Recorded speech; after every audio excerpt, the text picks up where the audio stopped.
Bueno, le damos la bienvenida al magíster Carlos Ferreira, un conocido de nuestra ciudad y de la zona, y un orgullo por todo el trabajo que realiza en todo lo que tiene que ver con los archivos históricos, con los museos, con la preservación de la historia y principalmente rescatando distintos lugares, distintos lugares que son parte de la historia de nuestra provincia, ¿no? Así que venimos recién de la casa del fundador, recorriendo lo que va a ser el futuro museo de nuestra ciudad. Bueno, y ahora estamos acá en la estación del ferrocarril, en el hall central, en donde Carlos va a presentar uno de sus libros, el último creo, Carlos, ¿no? En el nombre de Ancenusa. Así que para nosotros es un honor que hayas elegido nuestra ciudad para venir, para presentarlo y darlo a conocer. Y desde ya agradecidos en nombre de la Secretaría de Educación, de la Secretaría de Cultura de nuestra ciudad, de las comisiones del archivo y del museo, por tu presencia acá y por tu constante colaboración, que no dudo seguirás haciéndolo con el próximo intendente que anda por ahí también, el Mauri, porque bueno, tienen una relación profesional desde mucho tiempo y bueno, tiene mucho para seguir trabajando. Gracias a Natalia, que estuvo coordinando toda esta actividad. Y bueno, te pasamos la palabra. Nati, ¿quieres decir algo? Simplemente, bueno, agradecerte, Carlos, por tu presencia, aprovechando tus visitas a las ciudades cercanas, ¿no? Que te hayas podido comunicar a través de Mauri con nosotros para poder ofrecernos todo tu conocimiento, toda tu formación, hoy a cargo también de un museo que estuvimos visitando hace muy poquito en Jesús María, ¿no? Está hermoso, sí, estuve en Jesús María, sí, con mi familia, hermoso. Así que, bueno, agradecerte el que puedas hoy compartir todo tu conocimiento, toda tu información, toda tu experiencia con las comisiones del archivo, con las comisiones del museo y con las chicas que están trabajando hoy en el archivo y quienes van a trabajar cuando se inaugure el futuro museo municipal. Creo que es para nosotros importante poder conocer acerca de las gestiones que tenemos que realizar, no solo para el trabajo dentro del archivo y el museo, sino para poder obtener mayor cantidad de recursos humanos y materiales que son tan necesarios a la hora de mostrar la historia de nuestra ciudad. Así que muchísimas gracias por compartir este momento y bueno, ahora sí los micrófonos son tuyos para que puedas hacer la presentación de tu libro y después seguimos en esta charla que es interna para el archivo y el museo. Bueno, buenos días, ¿cómo les va? Gracias por estar presentes, gracias Intendente, gracias Natalia, la verdad que un gusto, un placer. La región de Ancenusa es donde nací, donde me crié hasta hace 5 años, que gané concurso y dirijo la estancia jesuítica de Jesús María y la posta de Sinzacate, que es patrimonio, la estancia de Jesús María es patrimonio de la humanidad, como ustedes lo saben, y bueno, para mí también es un orgullo volver a mi zona, vuelvo siempre, así que ¿por qué dicen que me he ido si siempre estoy volviendo? Como decía el poeta. Y realmente lo que más noté al principio de estar viviendo en la zona del Camino Real y las estancias jesuíticas es la interconexión que nos da la Ruta 17, ¿no? Y cómo la Ruta 17 tiene que ser el gran corredor turístico que una un parque nacional como Ancenusa con un patrimonio de la humanidad como las estancias jesuíticas, ¿no? Y el Camino Real.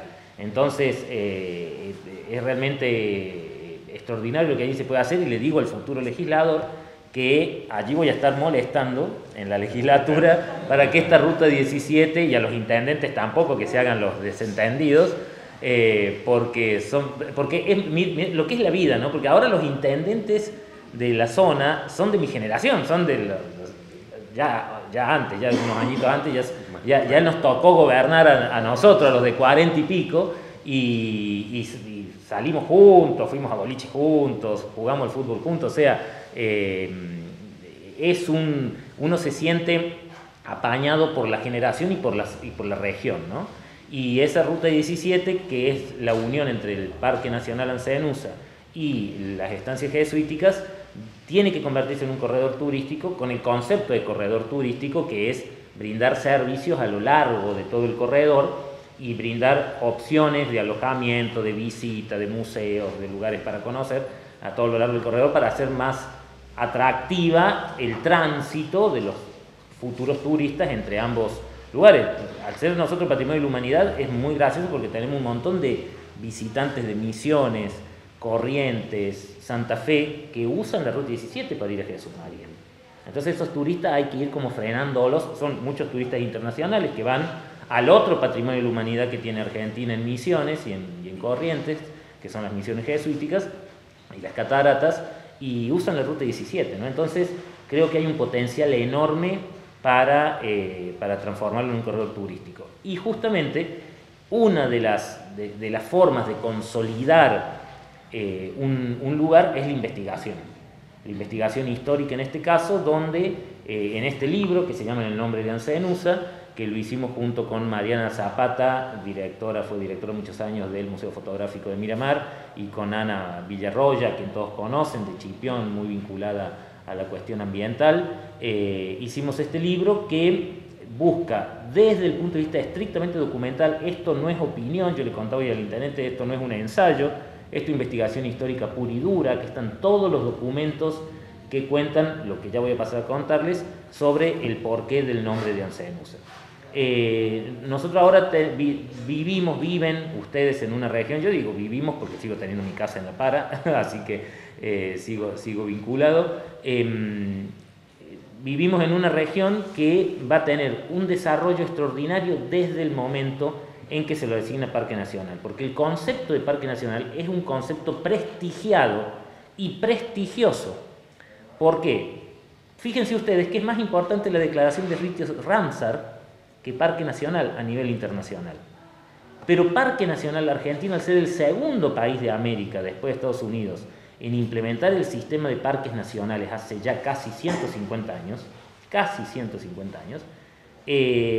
transformó el concepto de parque nacional, lo mismo que por ejemplo el concepto de biblioteca popular, que no es lo mismo que pública, son conceptos muy prestigiados y muy prestigiosos. Y el concepto de parque nacional que Francisco Pascasio Moreno y la generación del 80 lo copiaron del sistema norteamericano, de la misma manera en que Sarmiento había copiado la educación pública, universal, gratuita y obligatoria también del sistema norteamericano, es un concepto muy prestigioso. O sea, nosotros es el 2002 que somos sitio Ramsar, que tenemos que cuidar nuestras aves y la flora y el ambiente y el ecosistema que las contiene. Y es mucho más prestigioso. En el mundo todos quieren ser sitio Ramsar. Sin embargo, en Argentina, el concepto de parque nacional es extraordinario por la función que ha tenido la Administración de Parques Nacionales como organismo autárquico de la nación en mapear todo el territorio nacional y conseguir sitios que sean parque nacional con el tipo de cuidado, etcétera, que tiene que tener. Y además una institución nacional que ya la han visto, o sea, apenas se declaró parque nacional, ya trajeron empleados, ya contrataron empleados, o sea, es muy prestigiosa y muy prestigiado lo de Parque Nacional. Ahora, ¿por qué no se llama Parque Nacional Mar Chiquita? Se llama Parque Nacional Ancenusa. Y se llama Parque Nacional Ancenusa con Z, y ahora sí pasamos al tema del libro. En este libro, en el nombre de Ancenusa, corresponde a una colección de 3 tomos hasta ahora de la editorial APA, que todos llevan la palabra Ancenusa. Uno se llama Pueblos de Ancenusa, el primer tomo, el segundo tomo se llama Arqueólogos de Ancenusa, y el tercero en el nombre de Ancenusa, siempre con la palabra Ancenusa allí como parte de una colección. Fíjense que esta Ancenusa está escrita con S.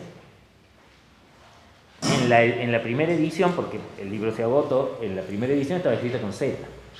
Y en esta segunda, a propósito, la pusimos con S. ¿Por qué? Porque, lástima no nos podía acompañar hoy Ana Villarroya, pero en su investigación muestra cómo el nombre Ancenusa, oficializado a partir de la década del 60 y sobre todo del 80 en Córdoba, es con S. Pero históricamente muchísimos documentos, y es lo que hablo yo en mi artículo, el nombre Ancenusa es con Z.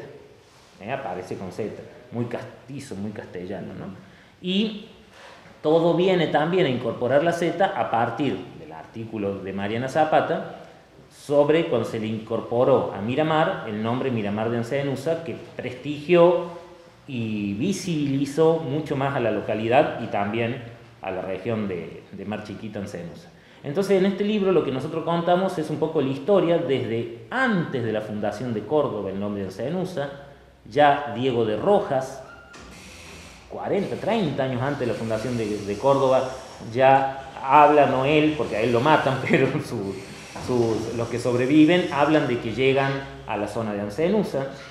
En 1580, muy poquitos años, 1579, después de la fundación de Córdoba, ya se entrega una merced de tierra por el camino que va a Ancenusa, dice el documento, y a partir de allí la palabra Ancenusa, con distintas grafías, con muchas grafías, Ancinunza con H, un montón de grafías, todas las grafías que ustedes se le puedan imaginar, los documentos antiguos aparecen con distintas grafías, pero siempre es más o menos Ancenusa.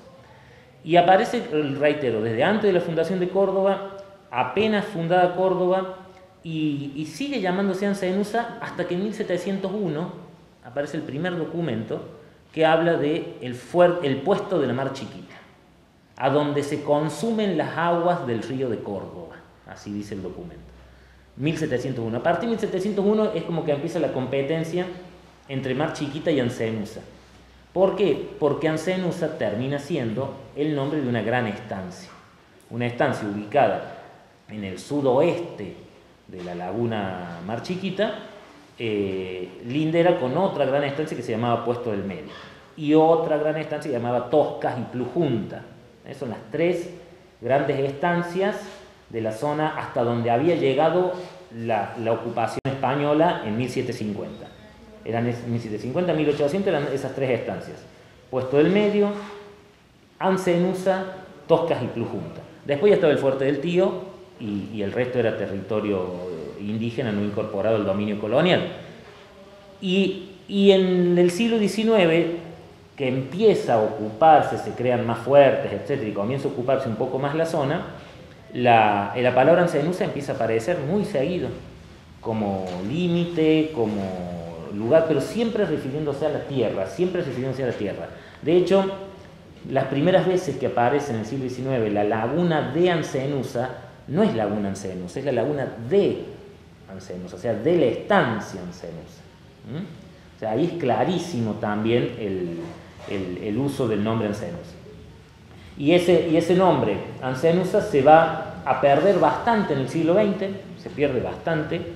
Ustedes van a ver documentos de la década del 20, del 30, del 40, hasta la década del 40, donde es Mar Chiquita, solo Mar Chiquita, el nombre Ancenusa se pierde, y vuelve a aparecer a partir de los 40, de los 50, muy tímidamente, hasta los 80, que, como cuenta en su parte Ana Villarroya, aparece con la grafía oficial, la ley de la legislatura de Córdoba, por la cual se nombra Mar Chiquita o Ancenusa a la laguna de Mar Chiquita, es con S. Del año 87, 88, 89, está aquí en el artículo.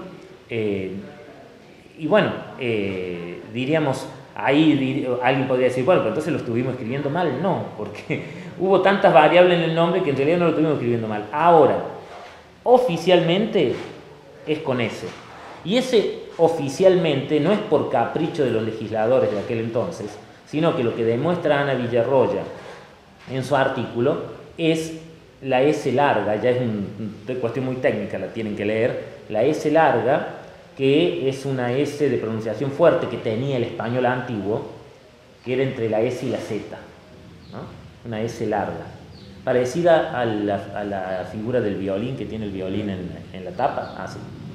Y bueno, ella comenta todo esto, es interesantísimo el artículo de ella. Y por último, el artículo de Mariana Zapata, donde expone la historia de Miramar y su relación con el mar de Ancenusa y lo que significó para la comunidad de Miramar incorporar el nombre de Ancenusa, que la visibilizó, y fue increíble. Yo me acuerdo de los años 2014, ustedes se acordarán, que como que hasta en Buenos Aires repercutió, porque ya no iba a haber más esa confusión de poner Mar Chiquita y ir a... Además hay otras Mar Chiquitas, ¿no? En Perú, en Colombia, o sea, Mar Chiquita es como muy común, Ancenusa no. Y bueno, eso también fue importante para Miramar. Así que bueno, de eso trata este libro. Es un libro entonces que busca promover la construcción de la identidad regional, promover el uso del nombre Ancenusa, que lo escribamos como querramos, pero que sepamos que se escribe con S. Lo escribimos como queremos, vieron que hay Vivianas con B corta, Vivianas con B larga. Bueno, lo escribamos como querramos, pero tenemos que saber que es con S. Es una forma de respetar la historia, aunque obviamente no está mal usar la concepta. Y bueno, es un nombre muy original, es un nombre que nos identifica mucho, es un nombre fácil de pronunciar, es decir, fíjense ustedes que hay otras regiones en Córdoba, otras regiones turísticas, que tienen nombre un poco más difícil, Parabachasca y Cochancharaba, ¿viste? Son más difíciles, se te traba la lengua cuando tenés brackets, y te cuento, te quedas así calamuchita con los brackets, claro. Pero Ancenusa es fácil de pronunciar y bueno, y desgraciadamente no sabemos qué significa. Esto también es importante tanto para la gente que nos está siguiendo por la prensa como para todos los presentes, que dejemos de reproducir mitos. No se sabe qué significa Ancenusa y no tiene nada de malo decir que no se sabe. Eso es decir, lugar donde anidan los patos crespones, lugar donde hay flamencos, no se sabe. Yo me recorrí todo el archivo histórico de Córdoba. En el artículo mío están todos los documentos donde se nombra Ancenusa. O sea, puede haber algún otro, porque siempre aparecen, hoy decía Fernando Hércules decía de que siempre aparecen documentos nuevos, y es verdad, ¿no? Y es verdad, nosotros, el museo que yo dirijo, el que vos visitaste y no me avisaste que había, tiene 16.000 objetos y todavía hay muebles que no hemos abierto. ¿Entiendes? O sea, siempre hay cosas nuevas que van a aparecer, ¿no? Pero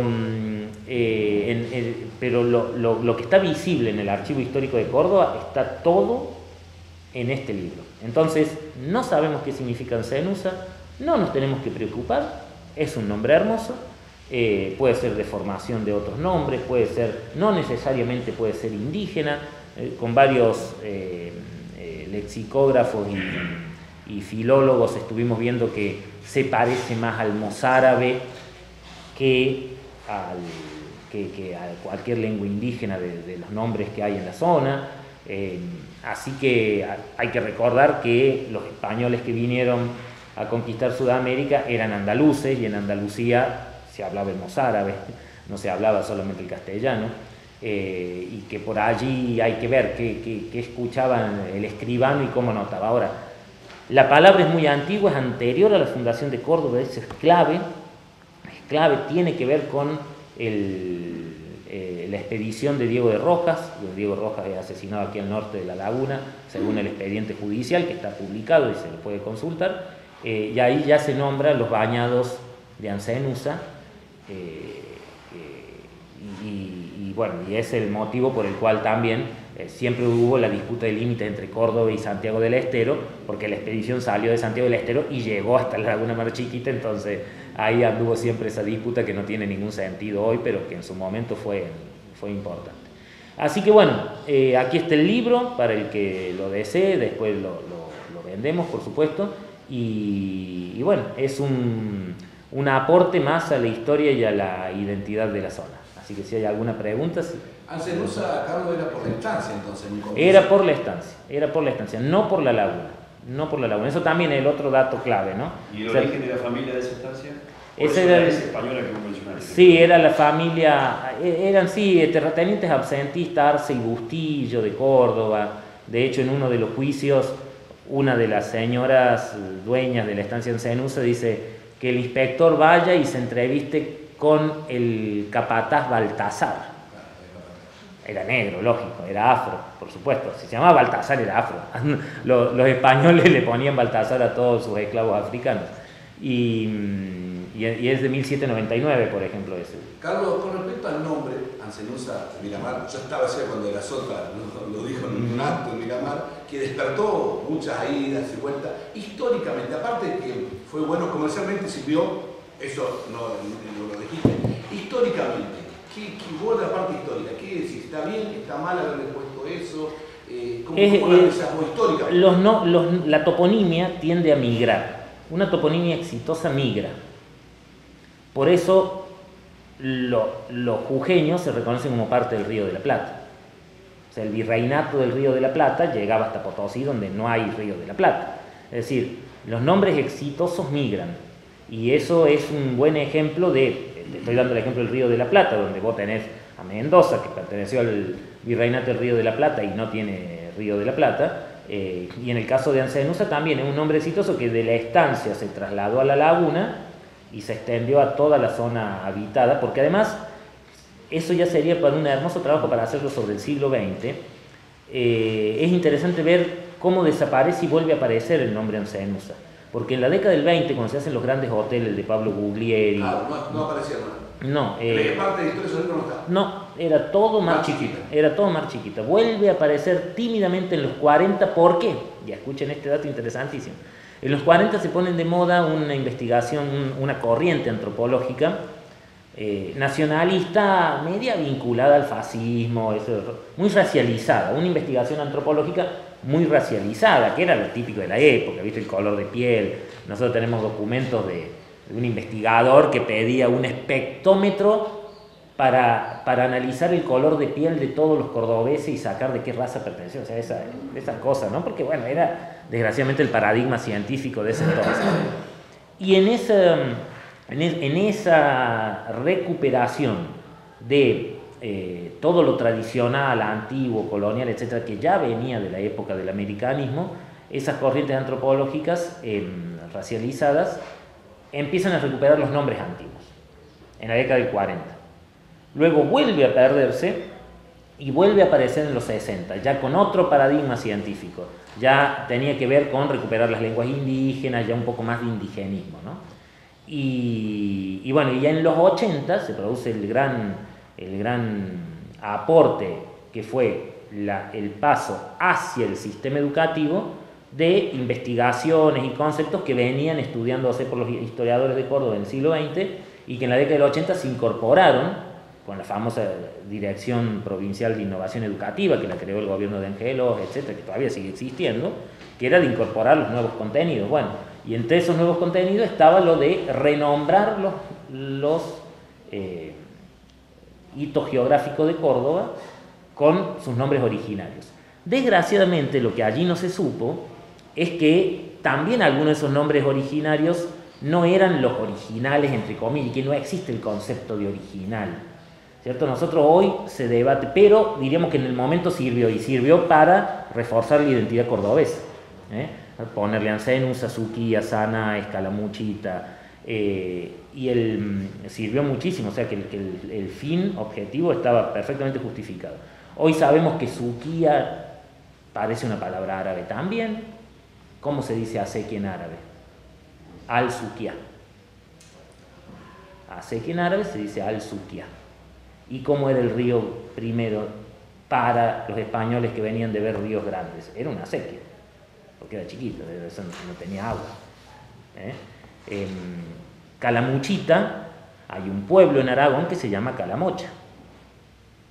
Y al lado, yo cuando viví en España me reía porque al lado hay un barriecito que se llama Calamochita.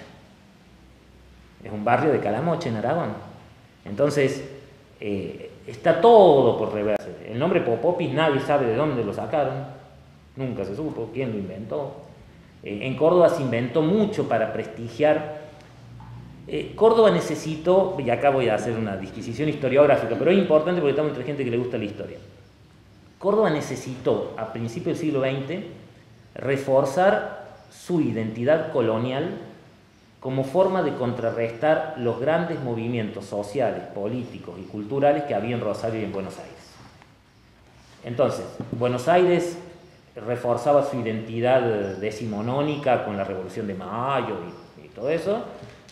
Rosario reivindicaba sus luchadores obreros, anarquistas, socialistas y comunistas de fines del XIX y del siglo XX, y Córdoba tenía que construir su identidad diferenciada de las otras grandes ciudades del país. Una forma de construirla era resaltar lo colonial, resaltar entre lo colonial, resaltar lo jesuita como Córdoba cabecera de la provincia jesuítica del Paraguay. Y en eso se construyeron algunos mitos, como el mito del Sol Rojo de Tulumba, una de las mentiras más exitosas que ha habido, el mito del vino jesuita que llegó a la corte de Felipe V, como si los españoles no tuvieran vino, ¿cierto? Como no hay vino en España, tienen que llevar de acá, claro, no tiene absolutamente ningún sentido, ni siquiera había botellas en la época de Felipe V. Y un montón de mitos más, entre ellos los de algunos nombres, alguna toponimia sacada media que no sabemos bien de dónde, ocultando mucho lo afro y lo árabe, pero resaltando siempre lo español. Lo afro, hay un arroyo en Jesús María que se llama Macongo.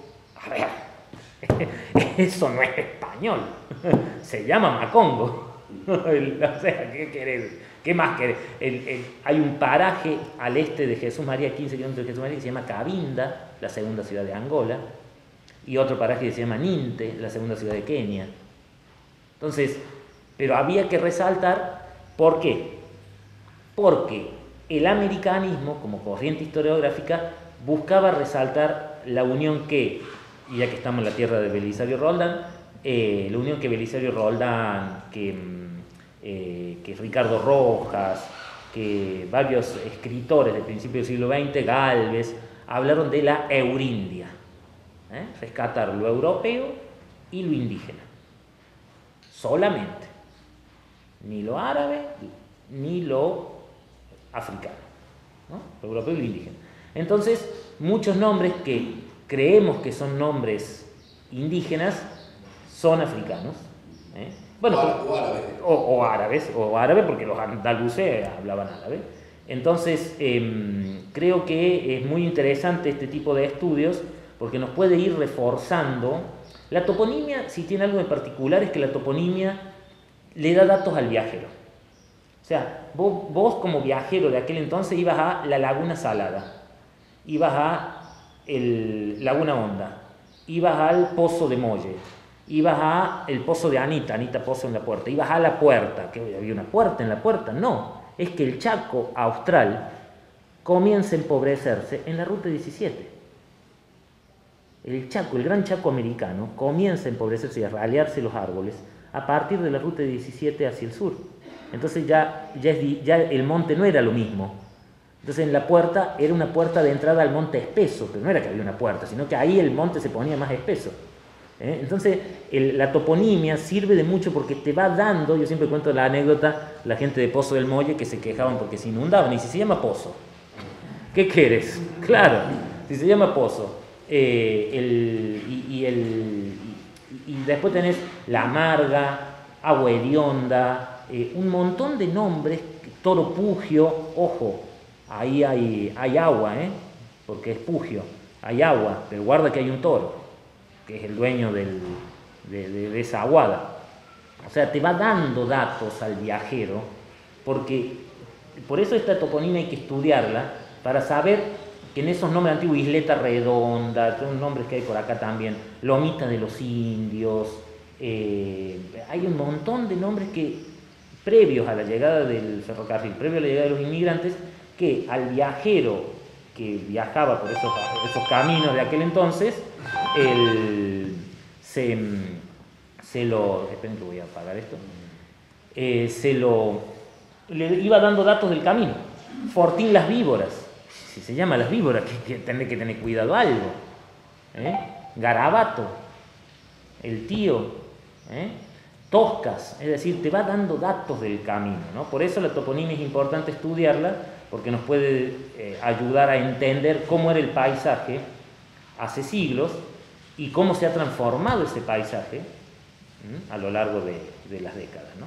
Carlos, la leyenda de Ancenusa es contemporánea a esta movida. Sí, es de la década del 40. La leyenda de Ancenusa no es una leyenda tradicional, es literaria. Fue hecha en la década del 40 por Montes Pacheco, otro junto con el ingeniero Montes y otros que había muchos ingenieros y abogados en la primera mitad del siglo XX que, reforzando la identidad de Córdoba, crearon como algunos mitos, ingenieros, abogados y curas, ¿no? Reforzaron algunos mitos que después quedaron, y la gente cree que la leyenda de Ancenusa es antigua y no, es de la década del 40, escrita por Montes Pacheco, que escribió varias leyendas de varias zonas de Córdoba. ¿La verdad es que es más auténtico el relato del toro de la isla? El toro de la isla quizás sea más auténtico porque hay relatos de tradición oral, ya no de historia oral, sino de tradición oral. Cuando esa nona lo cuenta, lo dice un tipo presente, ¿Sí? como que el toro está. Eso es extraordinario, ¿sí? Por eso la tradición oral, que tiene otro tipo de trabajo epistemológico. ¿Cómo? La leyenda de Ancenusa. No tiene que ver con la leyenda de Ancenusa, claro. Carlos, te quería preguntar cómo te adelanto, que ya quedé atrapado por todo lo que contaste ahora, así que voy a ir por un ejemplar. Dos preguntas. Por un lado, ¿por qué esa foto? Porque habrás tenido miles, elegí por qué elegiste esa. Y después estaba preguntando de qué forma te asegurás de que este libro pase a ser fuente de consulta en los colegios cuando se estudien chicos o grandes sobre la historia de Ancenusa. Porque estaba pensando, hoy cumple 25 años Google. ¿Cumple 25 años? Google. Google, sí. Y digo, un recurso que usamos todos, a la hora de que todos le preguntamos a Google. Y digo, ¿cómo asegurar de que busquemos esta información y no aquella cuando necesitemos? Voy a la primera, que es más rápida, y la segunda es un poco más larga la respuesta. La primera fue una decisión entre los autores, una foto que representara el paso, la evolución y el cambio que tiene cualquier laguna endorreica, que sabemos que no son estables, que crecen, que disminuyen, etc. Y bueno, era eso, ¿no? Que representar un poco el paso del tiempo y el cambio geográfico de este entorno. Y con respecto a la búsqueda de información, es un problema grave, es un problema bien jodido, porque tanto Google como algunos otros buscadores, no así Google académico, pero sí Google común, el algoritmo te busca lo más buscado y lo más citado, y desgraciadamente no hay buenas fuentes. Enseguida la gente saca un artículo viejo de La Voz del Interior del año 96 que no tiene nada que ver. La verdad que después de eso incluso se hace cartelería. La Agencia de Córdoba Turismo ha hecho cartelería con información copiada de Google que yo mandé a sacar, por ejemplo, en la posta de Sinzacate que dirijo. Y es un problema que no sé cómo lo vamos a solucionar. El libro está en papel y está en PDF, yo lo distribuyo mucho en PDF, está colgado en algunas páginas como PDF, pero por allí cuando la gente pone Ancenusa sale la leyenda, o sale lo de Pauli Álvarez, un médico que también estudiaba que Ancenusa significaba no sé qué cosa de los pájaros. Bueno, así que sí, no tengo respuesta a eso, es un problema. El tema de los colegios, has hablado, que está también a nivel nacional, provincial, han hablado para que esto se trate y se intente tratar de parte, en la parte histórica también. Bueno, la currícula escolar tiene una parte tanto en cuarto grado como en el secundario de lo que es comprender el entorno, sí, etcétera, y ahí las... Pero habitualmente era muy por arriba, ¿no es cierto? ¿No? Así como esto, ¿crees que se podrá poner esto? Sí, yo creo que sí, que los docentes, como el libro también está en PDF... Porque es historia, no es opinión tuya, es una historia. No, es historia, está todo documentado. Sí. Eso cambió la opinión del escritor, es historia. Es historia, sí. Sí, pero hay que competir con eso, hay que competir con el algoritmo de Google, de los motores de búsqueda, y es un problema, pero bueno, uno no estaría acá si no creyera que es posible. Nosotros, por ejemplo, ya logramos erradicar en general el mito ya lo digo como director de un Museo Nacional Patrimonio de la Humanidad, el mito del vino, el vino de Córdoba en la corte de Felipe V. Yo quiero contar esta anécdota porque esto les va a dar bien la perspectiva de lo que estamos hablando, de lo que era esta historiografía cordobesa que trataba de prestigiar una historia de Córdoba, que era más marketing que historia, cuando la historia de Córdoba ya es rica de por sí y no hace falta inventar y mentir. Fíjate vos lo del vino en la corte de Felipe V. Primero que no hay ningún documento, no lo hemos encontrado la primera vez que se lo cita en 1919, el padre Grenón, un historiador jesuita, descendiente de españoles, dice por primera vez que el vino de la estancia de Jesús María, porque la estancia que yo dirijo además era la productora de vino, de hecho mañana es el día del vino en la estancia, y él en 1919, y de ahí se empieza a reproducir sin ningún documento, él lo dice así al pasar y empieza a reproducirse sin ningún sentido. El vino no se podía trasladar de América a Europa con el sistema de hecho, ¿por qué los españoles traían cepas? Y plantaban vino acá porque querían tener vino acá, porque no podían traer el vino de Europa. De la misma manera no podíamos llevar el vino a Europa. El vino de Jesús María vos tenés casi 3 meses de carreta hasta llegar al puerto de Buenos Aires. Cuando llegás al puerto de Buenos Aires no es que llegás y hay un barco esperándote, en la época colonial no era así. Vos llegabas y a esperar que llegue un barco y que el barco necesite lastre y que el barco tenga lugar y que el barco pague los impuestos y que el barco sea un barco de transporte de mercadería y no un barco negrero o un barco, o sea, bueno. Después que lo cargué en el barco tiene que llegar a San Lucas de Barrameda, a Sevilla, y después tiene que ir en carreta hasta la corte de Felipe V. Yo no quiero ni pensar cómo llegue ese vino. Cadena de frío. O sea, yo no quiero un año de viaje, cómo llegue ese vino. Cuando los españoles tienen el vino a los pies de los castillos, o sea, a los pies de los castillos de los reyes tenían vino, ¿sí? Tenían vides. Entonces, eso en primer lugar. Y en segundo lugar hay una cuestión filosófica. Para que el vino de Córdoba sea bueno, lo tiene que probar un rey y lo tiene que probar un europeo. O sea, colonial y monárquico. O sea, no puede ser peor. O sea, no es que el vino de Córdoba es bueno porque un negro esclavo lo probó y dijo que era bueno. No, lo tiene que probar un rey. Además, Felipe V, un animal, una bestia. Bueno, los Borbones, pobrecito, pobre España con los Borbones. Pero o sea, estamos hablando de que hasta es un concepto colonial y monárquico. Encima es monárquico. Está diciendo el vino es bueno porque lo probó un rey, es monárquico. O sea, es terrible, ¿cierto? Entonces, ahí demuestra claramente cómo la historiografía construyó algunos mitos, se fueron reproduciendo. Y bueno, lo que venimos a hacer los tres investigadores que hicimos este libro es desmitificar, pero también no sentirnos mal porque no sepamos todavía lo que significan censos. En algún momento se sabrá, no tenemos ningún apuro. Como dijo el general, la organización le gana el tiempo, así que hay que seguir investigando. O sea, Carlos, ¿cuál es el trabajo que tiene hoy con el Archivo Histórico de Venezuela? bueno, hoy vamos a charlar sobre el Ministerio de Cultura de la Nación. Tiene una serie enorme de subsidios, beneficios, convocatorias de todo tipo, tanto de asesoría como de dinero constante y sonante. De hecho, ahora están cerrando algunas convocatorias y ya otras ya han sido elegidos los ganadores.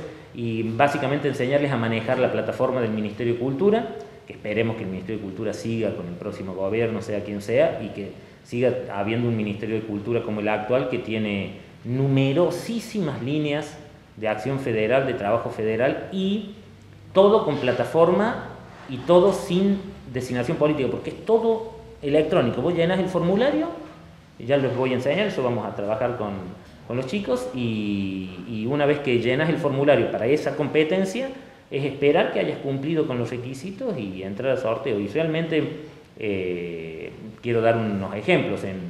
Hace un mes y medio el Museo Dicho Cruz consiguió 1,5 millones de pesos del programa RMA, Registro de Museos Argentinos, del Ministerio de Cultura de la Nación. No es un montón de dinero, pero es una agrupación gaucha de Quilino consiguió 600.000 pesos del programa Cultura Gaucha del Ministerio de Cultura de la Nación. Estoy dando ejemplo. La Asociación Civil Relatos del Viento consiguió 450.000 pesos de cultura ancestral. Son distintas líneas, ¿cierto? Que uno puede inscribirse e ir. Hay otro de cultura inmigrante, hay de todo.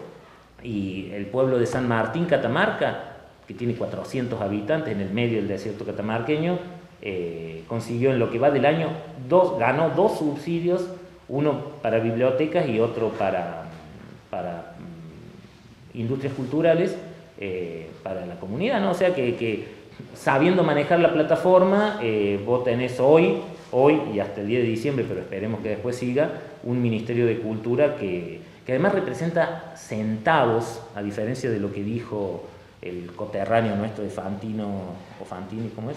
El periodista Fantino, que se burlaba del Ministerio de Cultura de la Nación. El Ministerio de Cultura de la Nación representa un granito de arroz dentro del presupuesto nacional, y sin embargo está trabajando a nivel federal de manera extraordinaria, con puntos de cultura en La Quiaca, en Ushuaia, pero literal, ¿no? Literal. Esto que les cuento de San Martín, Catamarca, un pueblito de 400 habitantes en medio del desierto, y han conseguido un montón de cosas. Pero hay que gestionar, hay que entrar a la página, hay que llenar formularios y no amargarse cuando uno pierde porque va a haber otras. ¿Es con proyectos? Es con proyectos y con líneas, ¿sí? Con líneas. O sea, no es que vos te presentas para tu proyecto. Vos entras y ves qué líneas hay. Por ejemplo, ahora hay 2 líneas de 800.000 y 1 millón de pesos, algo así, para equipamiento cultural, por ejemplo. Y eso cierra a fines de octubre, para equipamiento cultural. Entonces vos tenés que adaptar lo que necesitas a esa línea, o bueno, la plata que tenías para otra cosa lo usás para lo que necesitas, y eso lo vas y competís en el ministerio. Carlos, ¿vos seguís cualquier gobierno que sigue? ¿Cómo es tu seguimiento ahí? ¿O cambia cada No, gobierno? yo estoy por concurso, así que Bueno, en ¿hasta principio sigo, sí. En principio ¿como sigo. concurso hasta cuándo se sigue? Tuve por 3 años más. Por 3 Ah, años. ya, Por 3 años.